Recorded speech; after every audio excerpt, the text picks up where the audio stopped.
So we talked about how debt can impact an individual in their own decisions, but then how does that debt and then those decisions on an individual level translate to a wider impact on the economy of the country?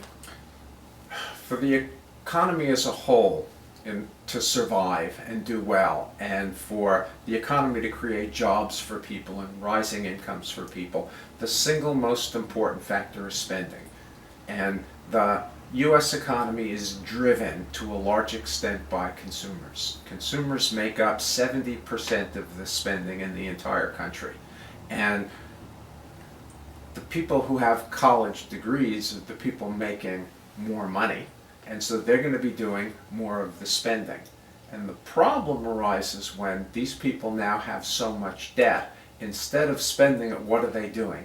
They're paying the money back to the bank that they borrowed. And that money is then going to pay high salaries to the CEOs of the financial institutions that lent the money. And what are they going to do with it? They're going to save it, and it's just going to pile up in their bank accounts, which are already extremely large. And because these people are not spending money, they're not going on vacations, they're not buying the sort of little extra things that they might enjoy. They're not coming into New York City to go see a show to celebrate a birthday or something else. The entire economy suffers. And in economics and macroeconomics, we normally talk about what's called the multiplier process. It's not just the, if I don't spend money, the $1 less that I spend just impacts the one person that doesn't get that $1. When I go out to eat, if I spend $20 on a meal, it's the owner of the restaurant has that income, the waiter or waitress has that income, and if they have extra income, what are they going to do? They're going to spend that extra money. And so my spending $1 less impacts the economy about twofold.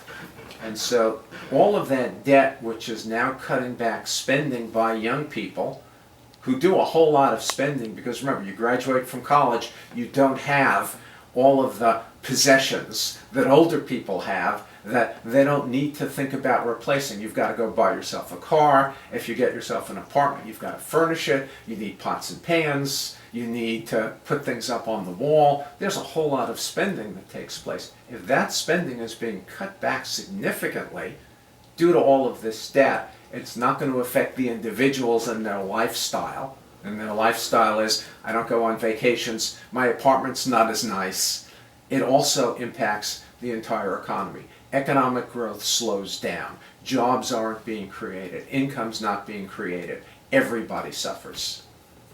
So if the economy as a whole is suffering, that's something that the federal government would be concerned about because they have an interest in economic growth in their country.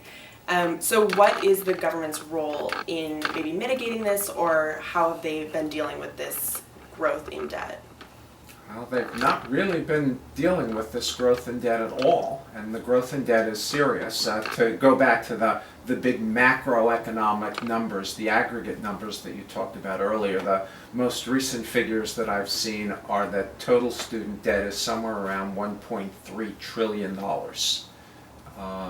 And that's a whole lot of money that is eventually going to be funneled to financial institutions, and that's going to reduce spending in the economy. And the people who are in debt can't get rid of the debt through bankruptcy.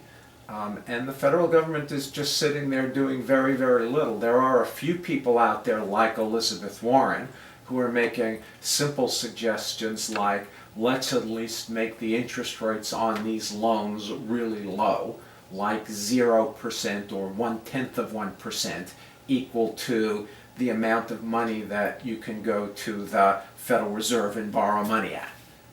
And that would help, but it would only help a little bit because you're just talking about a few percentage points in interest on the money.